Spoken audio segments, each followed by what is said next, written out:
She kept the letters in a wooden box under her bed. The box was old, darker at the edges, with a small crack near the corner where the wood had dried over time. It had once belonged to her mother. She never thought much about that. It was simply the right size. The letters were not hidden out of fear. No one ever searched for them. No one ever asked.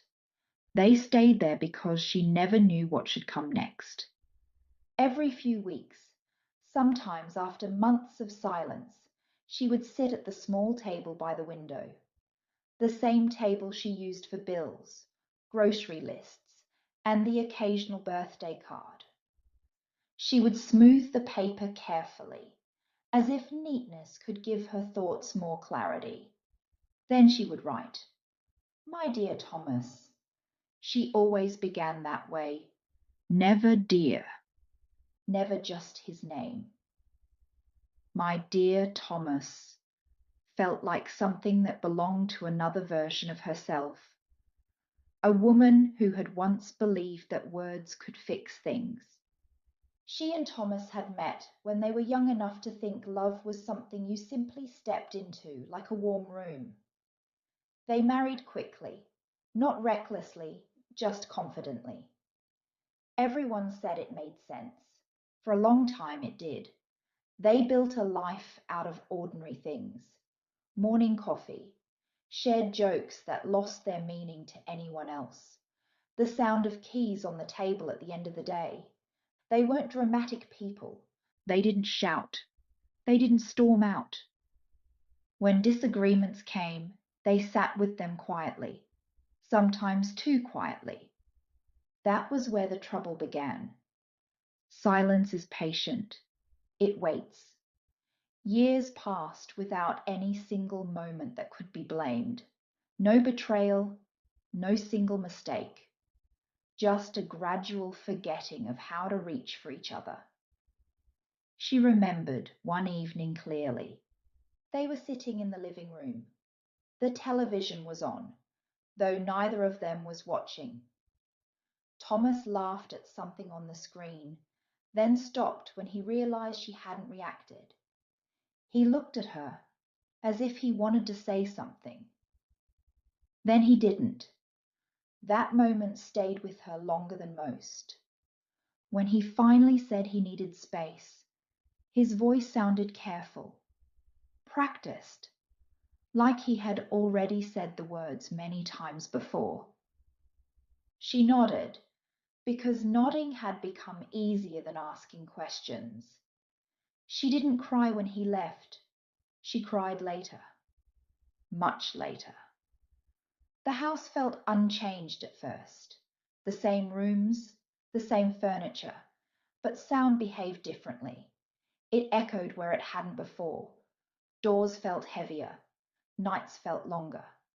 That was when the letters began.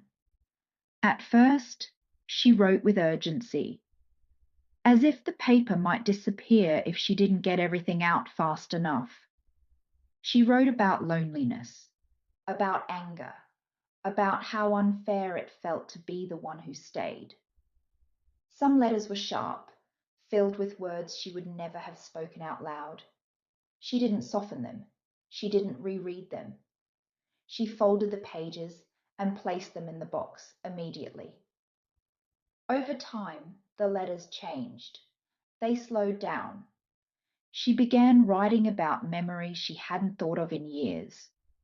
A trip they took when the children were small, a song he used to hum without realizing it, the way he always forgot where he left his glasses. She wrote about things she wished she had said differently, about moments she replayed in her mind, wondering how small choices had shaped everything that followed. Sometimes she stopped mid-sentence, pen hovering above the page, realizing she didn't know how to finish the thought. Those were the hardest letters. Years passed like that. The children called less often, not out of neglect, but because life kept moving forward. She told them she was fine. She learned to mean it most days. The box under the bed grew heavier. Then came the phone call. The woman on the other end spoke slowly, carefully choosing each word. She explained who she was. She explained what had happened. Thomas had been ill, for longer than she had known, longer than anyone had told her. He had passed away quietly. There would be a small service. Would she like to come? She thanked the woman and said no. After the call, she sat at the table for a long time, her hands resting flat on the surface. She didn't cry. She didn't feel relief. She felt distance.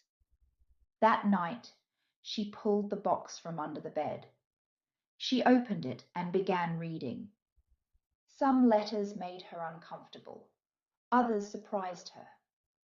There were parts of herself in those pages she barely recognized anymore. She noticed something she hadn't before. The later letters were gentler, more reflective, less about him, more about her. The next morning she took the box into the garden. The air was cold, the ground hard beneath her feet. She burned the letters one by one, watching the edges curl and darken. She didn't rush. With each letter, she felt something lift. Not grief, not closure, but understanding. The letters had never been meant to be sent. They had been a place to put thoughts that had nowhere else to go. After that, she stopped writing to Thomas, but she didn't stop writing. She began filling notebooks with observations about mornings, about the way sunlight moved across the floor, about the quiet satisfaction of small routines. She wrote without addressing anyone. She learned that some words don't need a recipient. They just need to exist. And for the first time in many years, that was enough.